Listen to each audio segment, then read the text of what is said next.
Il suffit de sillonner les milieux les plus fréquentés en temps ordinaire pour se rendre compte que les Pontenegrins ne se préoccupent plus de cette journée charnière du 31 décembre comme dans les années antérieures. Selon ce constat, la circulation a été très fluide à plusieurs endroits, comme pour dire que les Pontenegrins ont préféré passer la fête en famille, à la maison ou encore dans les lieux de culte. Cette année, le 31 est en un mot mort. Donc, il n'y a pas d'ambiance, il n'y a pas de mouvement de gauche à droite, que ce soit dans le marché comme dans la ville. Bon, je ne sais pas si c'est peut-être par rapport à la crise financière ou bien peut-être des gens eux-mêmes n'ont pas voulu se pavaner de gauche à droite ou bien faire peut-être la fête comme il se doit, comme d'habitude, comme des gens ont eu l'habitude de le faire avant. Vraiment, c'est ce que j'ai constaté. Chez nous, déjà, c'est comme notre coutume, on ne sort pas. Pendant les fêtes, ça soit comme le 25 ou le 31, on ne sort pas. Juste le 31, on part à l'église, mais on est à la maison en famille. Le constat fait, la fête n'est pas belle comme les années passées. Voilà, c'est par rapport, on parle de la budget menacée, partout il y a peu de boulot ferme.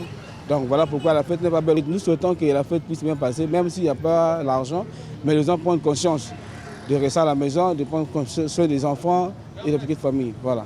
Censés entre-temps recevoir du monde, certains débits de boissons ont été quasiment vides, d'autres à peine fréquentés.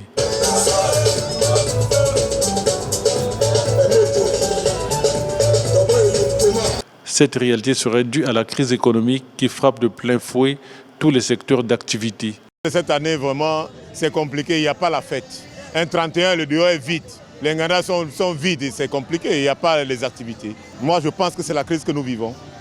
Ah oui. Nous connaissons qu'il y a un Dieu qui existe. Ce n'est pas aujourd'hui que nous allons à l'église pour dire que prier Dieu. C'est vrai qu'il y a ceux qui le font, mais ce n'est pas toujours forcément à l'église qu'on doit prier Dieu. On prie Dieu tous les jours. Ces derniers temps, la tendance est inversée. Les milieux de prière comptent de plus en plus de gens que d'autres milieux ambiants. Je connais mon Dieu, je connais ce que le Dieu a fait. J'ai beaucoup de témoignages, donc je préfère passer la nuit à l'église que dans les Nganda, les bivettes. Avant, il y avait beaucoup de gens. Maintenant, il y a d'autres qui se sont découragés.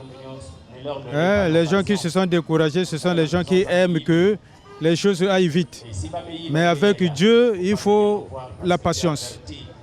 Avec la patience, tu vas arriver loin. Le passage d'une année à une autre devrait être un moment de dresser le bilan de la vie d'un être humain, autrement dit, un moment d'introspection, pensent quelques responsables de famille.